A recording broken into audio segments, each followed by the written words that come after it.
Good morning, everyone. So, I am Bhavika Budhiraja. I have been working as the curriculum head in Ajanta Public School, and I recently switched to Heritage International Experiential Learning School as the science educator there for middle years. My passion is to teach students not just to make them learn, to make them understand, also to make them go through different phases of life, which would help them to learn through hands-on experiences and real life experiences. I am a teacher who actually makes students learn, not just by rote learning, by learning from the books and notebooks, but also through a lot of fun activities. So, starting with my topic, which is how to make classrooms more engaging, I would like to share a presentation for the same.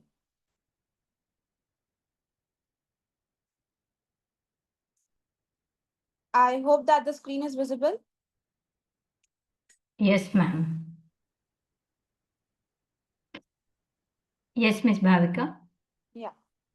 So, making classrooms more engaging is one thing, making the students' interests in the classroom so that they have the ability to learn better, to hear better, to see better, and to read and write better. The first strategy that I would suggest everybody to use to start a new topic is what we call as hook activity.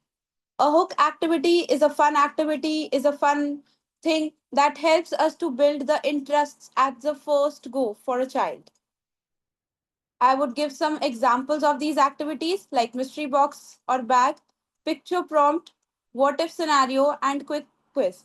So, the first one is mystery box or bag. I would show you this activity with an example. So, mystery box can be developed for different topics related to science and social science. We can implement this activity whenever we want to start a new topic, a new chapter, or even a new unit in the class. So, mystery box that I am going to use here is for the topic of domains of Earth.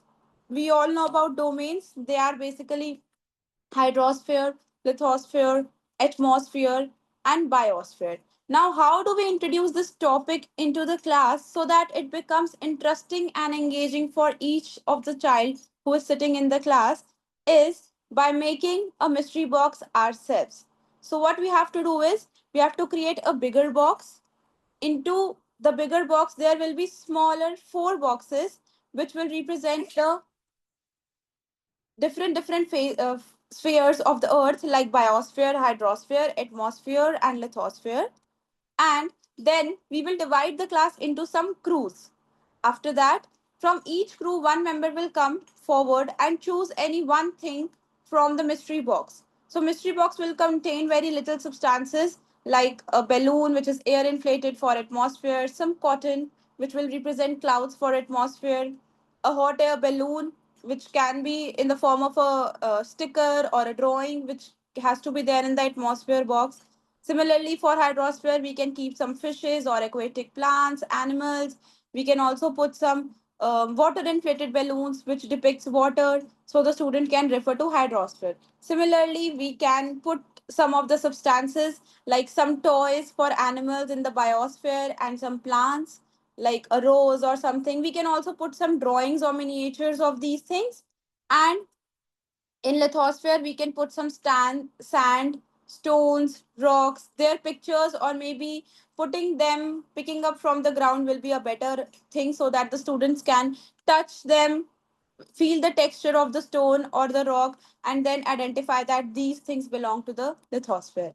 So, this is an example of a hook activity. Now, let me show you what exactly a hook activity does. So, hook activity makes unengaged students being engaged into a particular task. Unengaged students, they are lacking interest in the class, they are not in a mood to study, they are not in a mood to start with a new topic in the class.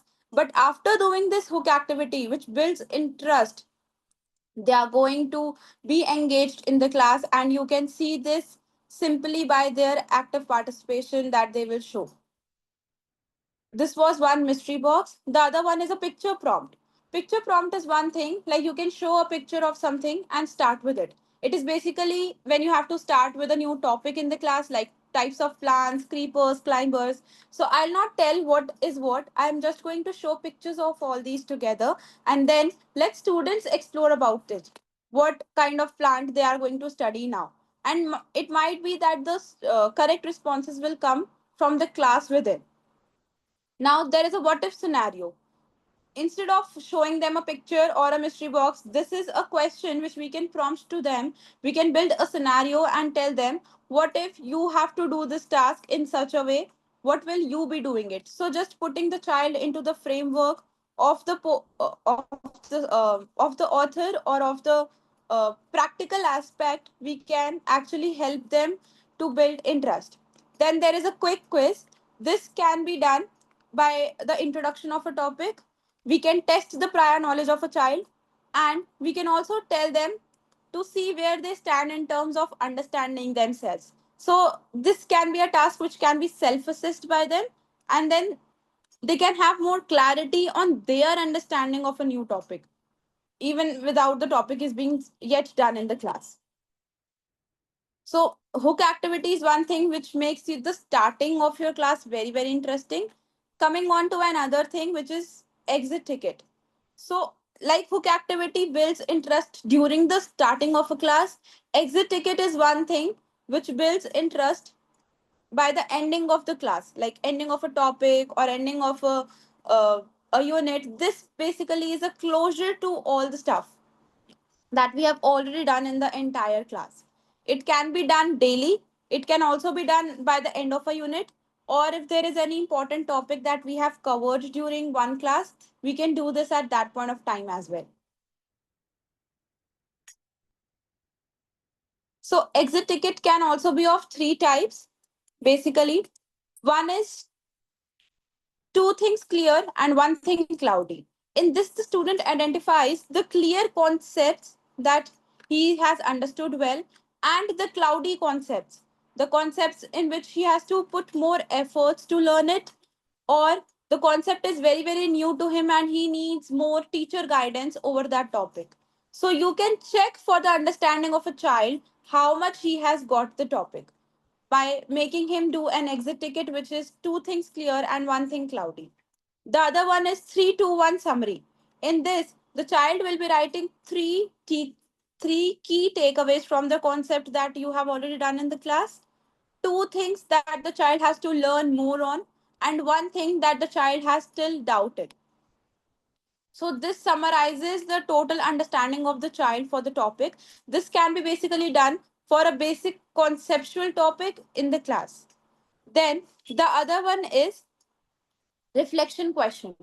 So this is a question which can be done in the form of an exit ticket, which will help the students again to self assess themselves. They would reflect on their learning on their own and will guide others that where have they been reached to understanding of a topic. So these three exit tickets are a best strategy to give a closure to a unit or any concept that we have done in the class. I have stated some examples of reflection question here, like what part of today's lesson surprised you the most? How can you apply what you learned today in the real life? So the reflection question will also help them to connect better to their real life scenarios, and also to make them learn more about what have they learned today, how can this be connected to the real life. So just giving them an exposure of the real world will make learning more meaningful and stick, and they would be coming back to this question, the answer of this question again and again, in order to check where they have reached by now. The next is, now we have given a good starting to the class, we have ended the class, we have given a good closure to the class, making both the things interesting so that the topic or the concept is being stick to their mind and they have learned it very better, way better than they used to do in the rote learning process. So another thing which comes to my mind is art of questioning. One thing that we teachers can do is we can prompt them with the right question, which provokes a thought of thinking within them so that they can answer and they can analyze the learning process on their own. So art of questioning is one thing that we can use in our daily lives, in our daily classes, so that the students are being provoked with thoughts that give them a better thinking process. And this art of questioning is directly linked to what is Bloom's taxonomy. I hope you all would have heard about this terminology, Bloom's taxonomy. So it's basically a framework that classifies different levels of thinking and learning. How can students think better? Therefore, they'll be moving on the paths of learning better. It is used by most of the educators, most of the teachers in today's world. It is a process by which we can prompt the right question to the students to check for their understanding of a particular thing at any instance in our classes, and we can also gain their attention. If a child, suppose, is not being, you are observing that the child is not listening to you, prompting the right question at that time might develop the interest in the child, that would help him or her to learn better. So Bloom's taxonomy, it has various levels of the cognitive hierarchy. The first level is the basic level, which is the base of this triangle, which is to remember. Then the other one, when we go up, it is to understand. Third one is to apply. Fourth is to analyze. Fifth is to evaluate. And then at the end, create. So, what we teachers do is we basically be here in the bottom two levels, which is to remember and to understand. Because of the lack of time or lack of things, resources available to us at a particular time, and also we are in a rush basically to complete all the syllabus, we stick to these two levels, which are to remember and to understand. Just a suggestion for each one of you is to check through these levels, to apply, analyze, evaluate, and then create. If in a specific topic you are able to reach this creation level, then I think no other teacher can actually teach this topic or make learn child this topic better than you. So it's just a hierarchy. If we follow it step by step and we try to reach these two topmost levels of creation and evaluation, it will be a better exposure for our students to learn and to check for their learning, how much have they learned and what is the thing that they can create and give back to the world. Starting with this, the taxonomy is structured in a hierarchy of six levels of cognitive skills, as I already described all of these. So, remember is what recalling of the facts that the students already know and also developing a basic concepts from their prior knowledge. The other level which comes is to understand, which basically explains all the ideas and concepts. Then the third one is to apply, using information in new situations. So now the student has learned a particular concept. Now, how he is going to apply the learned concept is where the application level comes. Then it is to analyze. The student has now learned, has now understood, has applied the information given to him. Now he is going to explore relationships by breaking the already gained concept, which will help him or her to make their understanding at a better level. Then the other level is to evaluate. It's just justifying a decision or a point of view. So now, because the student has understood a topic, has applied the information, then has analyzed the information which was there with him, he is going to build a point of view that I am very strong and tough on the notations of these emotions and these concepts at particular time, so the person can better evaluate things or a decision which he has chosen to make for now. The last and the topmost level of the Bloom's hierarchy is to create. So now the person is not going to create a copyright of some work. He is going to bring originality to hands-on learning, to experiment, to model through model making. He can create his own work, which is a new work which hasn't been done by now, and this will be 100% original. So if suppose I have taken a topic of types of plants, I can tell basic concepts to students which they will remember, like climbers are these, creepers are these, herbs are these, etc. They'll understand when they are going to see things around them. They can apply the information in new situations if they have been taken to a through a gallery walk in the school only. They will be observing different kinds of plants. Then they can also analyze the information by using the information that they already have about the types of plants. They can break it up into various information and then use it when they are traveling through road or going on a road journey, road trip. They can see different kinds of plants and then figure out whether the plants are herbs, shrubs, trees, or climbers or creepers. They can also evaluate their decisions, like if they have seen a plant and they have called it to be a climber, what are the necessary conditions for a climber. They can evaluate their justification, and then uh, f- they can form a firm point of view for themselves for that particular plant. Then they can create new information. They can create their own gardens, kitchen gardens, some plants that they would have been taking care of at home, which can be one herb, one shrub, one climber, etc. So when we are taking one topic from this level, remember, to the level of creation, we are actually making them do wonders in the world. We are giving them opportunities to spread their knowledge and then form their own ideas and concepts.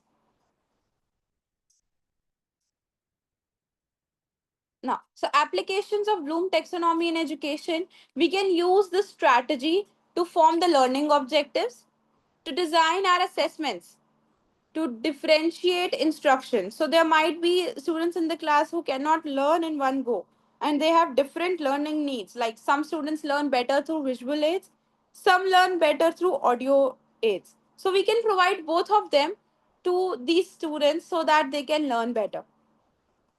Then Bloom's taxonomy also helps us to frame better questions which has different level of thinking and planning. We can also make our lesson plans accordingly so that they conquer all the needs of the students and they are able to develop interest and then learn better. Now, why Bloom's taxonomy? Because of these following points, I would suggest everybody to use Bloom's taxonomy in their daily lesson planning and worksheet creation tasks so that students of different caliber can attempt a particular worksheet in one go. Basically, these are Bloom's taxonomy benefits us by encouraging higher order thinking skills in our students.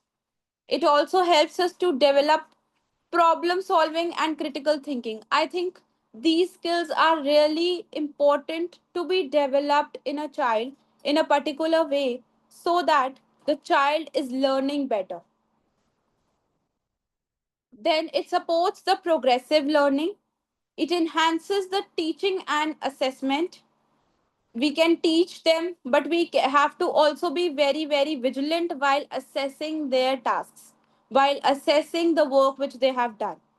Also, we have to be very clear and measurable in the form of our outcomes, the learning outcomes that we have kept from a particular concept. This would be my last slide for the entire presentation. So Bloom's taxonomy is basically recalling of facts, then explaining them, then using the same information in new situations, means applying the facts that we have learned, then analyzing. So we have applied the information, now we are going to draw new connections from the ideas that we already know.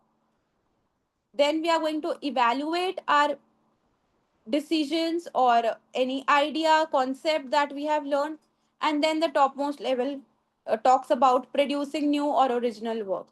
These are basically the words in this slide. I have shown you the words which we can actually use according to the Bloom's taxonomy to frame questions so that we are not just talking about the level of remember, we are taking them gradually to the creation level.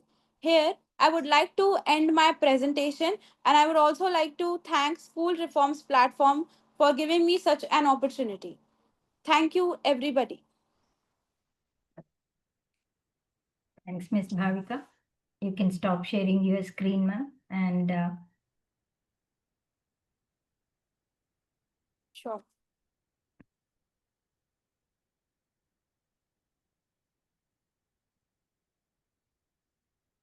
yes.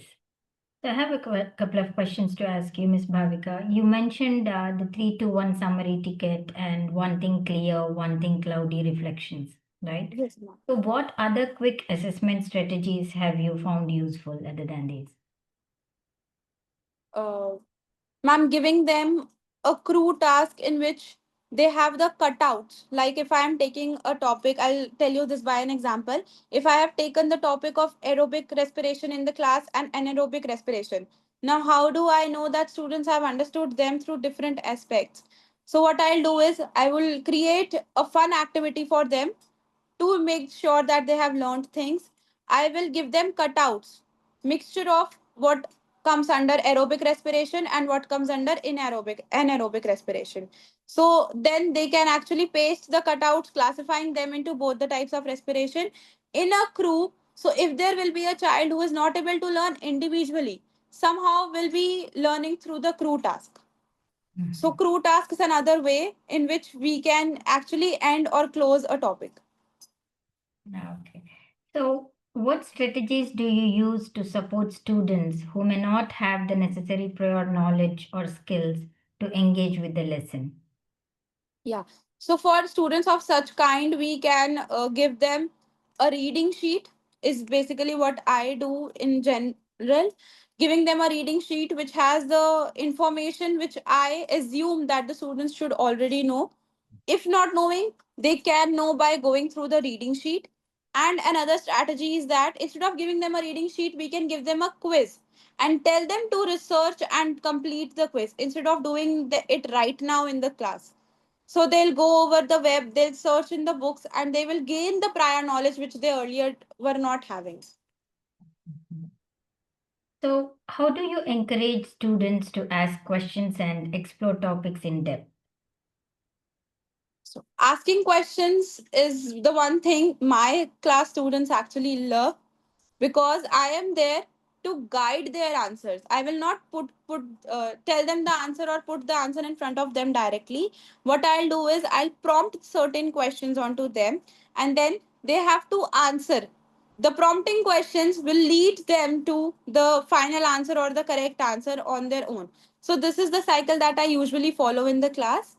And making them question in the class is one thing, that they should not have fear of you, that if I'm going to ask a wrong question or a relevant question, I'll be scolded. So removing that fear will actually help students to ask more and more questions, and thus the class will become more participating. And not just the students, but the teacher will also be enjoying being there in the class, and the learning and teaching process will go hand in hand, which is the main concept of learning for the students. Right. So, Ms. Bhavika, how do you prioritize social emotional learning alongside the academic achievements? Um, so a basic question like how do you feeling? It just takes like about 2-3 seconds to ask, and then majorly 5 minutes to take the responses from students. So if I use the 5-10 minutes, the initial 5-10 minutes of my class, and asking my students how are they feeling, how are they today, and what good thing has happened to them today, or what are they planning to do in the entire day if I am there in the class during the starting of the day, would actually help me to check on social and emotional learning of my children. So if there would be a child in the class who is not feeling really well, or who has come from a long journey last night, he or she would not be having the fear to answer it. One, in my class, that he or she will be very truthful at that point of time to say that I am not well, I am tired, I am feeling this. And then we can actually work together to configure how the student has to spend the entire day, so that the learning of the child is basically not suffering.